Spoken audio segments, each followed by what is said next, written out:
Assalamualaikum warahmatullahi wabarakatuh. Bagaimana kabarnya kelas 3 semuanya?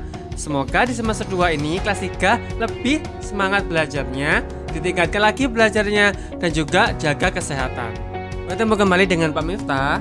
Hari ini kelas 3 akan belajar materi PAI tentang sikap ikhlas dan mohon pertolongan. Materi dalam video ini anak-anak simak dengan baik agar anak-anak lebih paham materi yang Pak Miftah sampaikan, dan juga bisa mengerjakan soal yang sudah ada pada link website sekolah. Sudah siap anak-anak? Materi yang pertama adalah sikap ikhlas.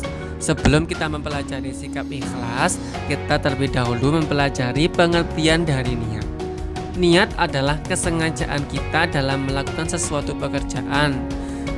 Niat yang ikhlas akan mengantarkan perbuatan yang ikhlas pula, karena niat menjadi kunci segala ibadah.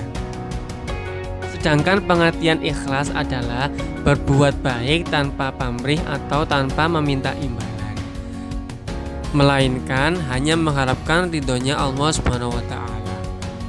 Seseorang yang berbuat ikhlas disebut dengan mukhlis. Lawan dari sikap ikhlas adalah meminta imbalan atau pamrih.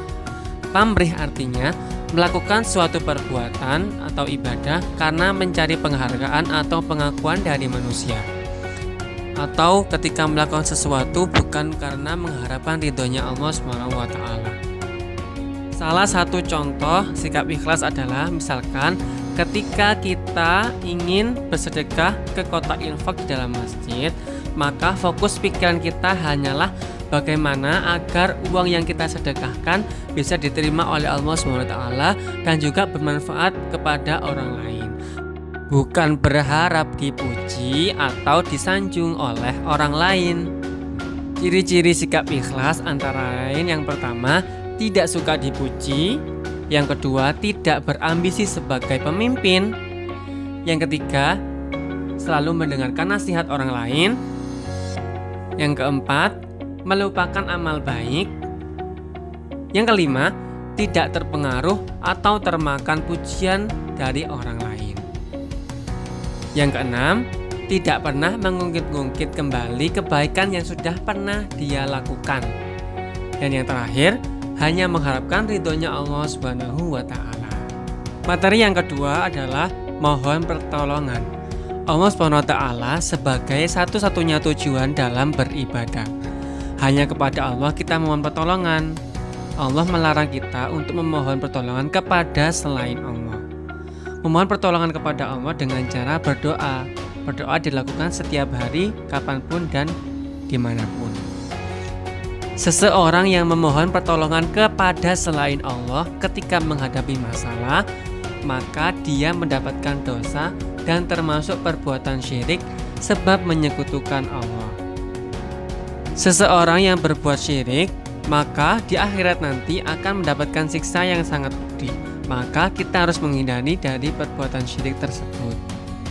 Ada 5 cara memohon pertolongan kepada Allah. Yang pertama, berdoa kepada Allah memohon agar semua urusannya dimudahkan. Yang kedua, menolong orang lain, maka Allah juga akan menolong dan memudahkan urusan kita. Yang ketiga, sholat. Sebab dalam Al-Quran Allah menyebutkan bahwa sholat adalah penolong bagi mukmin. Selain sholat juga menjadi penolong adalah sabar. Yang keempat, bersedekah dan infak. Yang kelima, beristighfar atau berzikir memohon ampunan agar diberi pertolongan oleh Allah SWT.